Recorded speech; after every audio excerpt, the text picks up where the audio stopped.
In a relationship, it is often said that it takes two to tango. In other words, it takes two people to make a relationship work out. One person alone putting all the effort would not make the relationship a successful one. Though a lot of women feel and think that all they have to bring on the table of their relationship is their look, their physical appearance, this mentality cannot be far from the truth. But in this day and time, any woman who feels that all she has to bring on the table of her relationship is her looks, her body, would be easily replaced by the partner. So in this video, I'll be talking about some of the things your woman should bring on the table of your relationship this year. If she doesn't bring up these things on the table, it is up to you to decide if that relationship will continue or not. So let's get started. The first point on my list is loyalty. And in this, I am not inferring to fidelity. I am not inferring to she sleeping around. It goes beyond that. Now, in this aspect, I'm talking about she being loyal to you in your present and in your absence. If she genuinely loves you, if she really wants that relationship to work, she should be loyal to you in terms of respecting you in your present and in your absence. Doing things that would provoke you, things that will not disrespect you, even when you are not there. She shouldn't just switch off her phone without informing you. She should respect you enough to tell you that she wants to switch off her phone for so time, so that when you tried her contact, you know that it is not available because she had told you that she's going to switch off her phone. This is not her trying to make you control her or trying to make you be the lord over her life, but respecting you to the point of she telling you where she's going to, not really telling you she's at home while she's out doing something else. If she truly loves you and then she want to be loyal to you in this year, her loyalty should cut across she being respectful to you. She can also be loyal to you, standing by you in difficult times. Now, it is very vital for us to understand that relationship is not just bed of roses. It has its ups and downs, it has its challenging moments, it has its difficult times, it has times that it hits the rock, and if you're not well grounded, it would scatter. But if you both are determined to make that relationship work, your woman should be able to stand by you. Peradventure, you had a hard time at the office, or you were being suspended for months and you don't have any source of income, or your account was frozen and you don't have access to your finances. She should be able to support you, even if she doesn't have anything to give you. Her words of encouragement, her words of affirmation, her advice, she's suggesting positive ways of making things easier for you or helping you to come out of that circumstance. Is her helping you and standing by you. Her not just making you feel as if you are the most worthless man on earth, you are so useless, you don't have any use. She using so much horrible words at you and making you feel as if you are not man enough. But standing by you in difficult times will really show that she's loyal to you. Now, I am still on my first point, which is loyalty. Another way she can be loyal to you is by prioritizing you above anything else. Prioritizing you even above her friends, her close relatives. If you both have planned or agreed to go somewhere, maybe to go see a movie or to spend time together, and a relative or friend suggested or pleaded with her to accompany them somewhere, she should be able to prioritize you to honor your invitation. Number two thing your woman should bring on the table this year is emotional support. Relationship is partnership where you both come together to give a helping hand. So a woman possesses the innate ability to nurture, care, and show empathy. She listens attentively, validates feelings, and offers comforting words or even just a shoulder to lean on. Now, she offering you emotional support is not just during bad times. It is also about her cheering you up during the times of your achievements, either big or small, because life goes on and everyone faces ups and downs at one point or the other of their lives. This is where her emotional intelligence comes to play. She reads between the lines, senses mood shifts, and becomes that pillar of support even without being explicitly asked. And a woman becomes that catalyst who provides that safe heaven for her partner or in that relationship. Number 3 point on my list is advice. This is where constructive criticism comes into play. The truth is, everyone needs a reality check once in a while in his or her life. You can't just be the master of everything. You can't just be the Mr. Know-it-all. You are just living your life without having anyone do a checkup on you, either your mentor, your friends, or someone very close to you. Now, if your partner is someone who cannot look at you to the face and advise you, that means you need to check again. Your partner should be someone who you tell something and she look at you without fear of being criticized, without fear of being rejected, or maybe you despise her advice, without being scared of you not taking her advice. But all she knows is that she's telling you the right thing, and that is the truth she's telling you without lying to you. So she should be someone who would look into your face and tell you, oh my love, this I feel is wrong. Why not try this to see how it's gonna be? If he refuses to take your advice, that's fine, but don't fail to advise him as a woman. Bring in advice on the table, and then when you want to advise him, be careful and be mindful of the time, the mood, and the place you advise him. Don't just advise him in the public, trying to disrespect or insult him, and you feel you're advising him or you just yelled at him. Advise him out of love, care, and concern.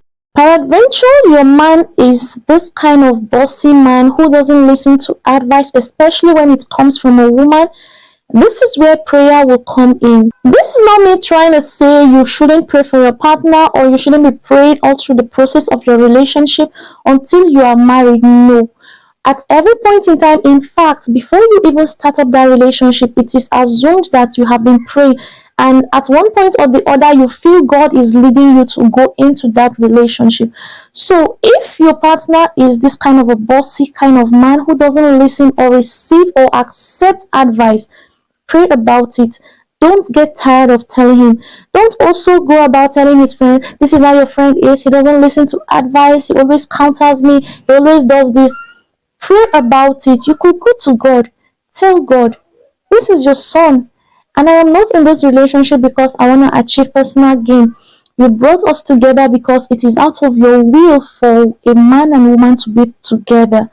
Please help him. He's heading towards destruction, or this decision he's taking, this step he's taking, is going to land him in deep trouble. Please help him. I have advised him, but I know he wouldn't follow my advice. Come into this situation and help him.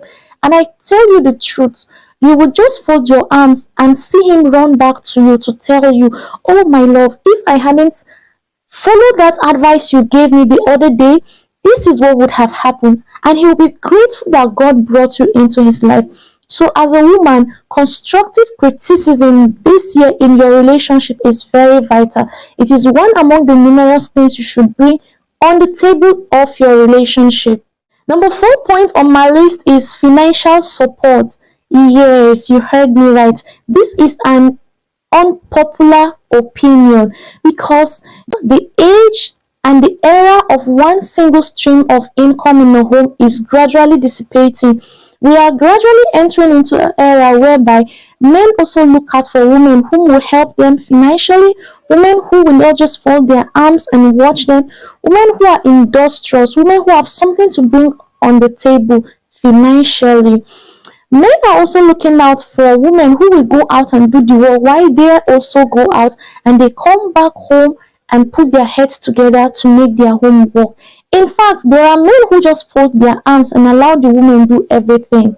That is not the kind of people I am talking about. Prior to this time, during the era of the pandemic, you would agree with me that a lot of things have been affected, a lot of things have shifted gradually as a result of the aftermath of the pandemic.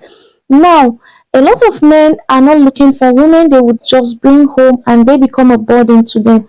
A lot of men are looking out for women who will also bring a percentage financially to the home, who will not just be helpmates in just some aspect alone, but they are looking out for women who will be helpers to them in all facets, including finances. So you being financially stable as a woman, even Even if your income is very little, but that little you have to add up to that family, to add up to that relationship will go a long way to help. You can imagine asking your partner for everything. You want to buy your underwears, you go meet your partner. You want to make new hair, you go meet your partner. You want to change your makeup kit, you go meet your partner. You want to buy your shoes, your food, everything, your partner. Truth be told, that person will get tired of your constant demand, constant request. But when you have a means of income that helps you mend some of those little little things that would not necessarily make you go meet your partner, you have a means, you do things that he would just come up and see without you asking. Okay, let's say for instance, you want to surprise your partner and then you go all the way to ask him for some money and he asks you, what do you want to use this money for? And then you start explaining to him, oh babe, I want to surprise you, so and so event is coming up and I want to give you a surprise. That is no longer a surprise because you've told him. A surprise is meant to be something that he is not aware of. He doesn't even have a clue that something like that is coming up. Even if it's not something new, but you're surprising him. How can you do that when you're not financially free? No matter how little your income is, please try and bring something to the table because it is very important. Peradventure you feel your partner has all the money in the world and whatever your income is will not add up any value to whatever he has. It is still notwithstanding. Your income is your income. At one point or the other in that home or in that relationship, that little income of yours would come to play and would speak volume. In fact, it will go a long way of helping or saving you guys from a life-threatening situation without you ever imagining. So financially, build up yourself as a woman. It is very important. Number 5 point on my list is companionship. Having someone to share your big dreams, your goals, your visions, your aspirations, your big wins and your small wins, your failures is all more memorable each passing day. When she is your best friend, your confidant, your prayer partner, the person that can stand and pray for you at every point in time, your partner in crime, your gossip mate, someone you vibe with, someone who is up and doing for you to make sure you are never alone. She stands by you to make sure you achieve your goals and you also help her achieve hers. She stands by you through thick and thin times of your life. She is someone who living the life journey and sharing all your adventurous moments with is worth it. This is another thing you ought to bring on the table of your relationship as a woman. Number 6 point on my list is intimacy. Oh no, I am not talking about sexual intimacy. Relationship, friendship, partnership cut across that. It goes beyond what you're thinking. It goes beyond just trying to get into the pants of your partner. It goes beyond building a life together. Except if you are in that person's life just because you want to enjoy the pleasure for the moment and walk away. But if you are with a partner whom you intend going on a lifelong journey together, then intimacy cuts across and goes beyond sexual intimacy. I am referring to digital intimacy. When you are online and not allowing her chat and chat without responding, when he sent you chunks of emails and text messages without replying, I am referring to you being intimate digitally.